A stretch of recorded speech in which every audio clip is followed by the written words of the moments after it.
Hello மக்களே, இங்கே பாருங்கள், நம்ம மீன் வறுக்க போகிறோம். அதுக்காண்டி மீனை க்ளீன் பண்ணி சுத்தம் பண்ணி வச்சுருக்கோம். அதில் வந்து இப்போ மீன் மசாலா,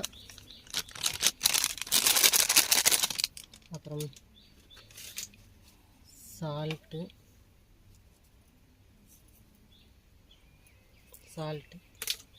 பச்சரிசி மாவு,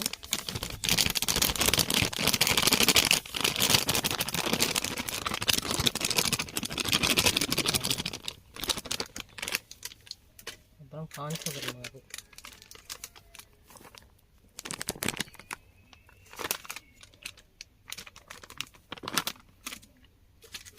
இதெல்லாம் போட்டு நல்லா கிளறி ஒரு அரை மணி நேரம் ஊற வைக்கணும். ஊற வச்சுட்டு அதுக்கப்புறம் மீன் வறுக்கணும்.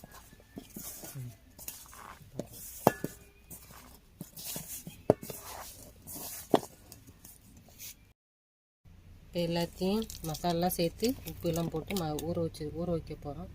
நான் அரை மணி நேரம் கழித்து பொரிக்கிறது. மூடி வைப்போம். மீன் மசாலா போட்டு அரை மணி நேரம் ஆச்சு ஊற வச்சு. இப்போ மீன் பொரிக்கணும். நல்லா மசாலாலாம் சேர்ந்துருச்சு, எண்ணெய் நல்லா காஞ்சிருச்சு. இப்போ மீனை போடணும். எண்ணெய் நல்லா சூடாகணும், அதுக்கப்புறம் தான் மீன் போடணும்.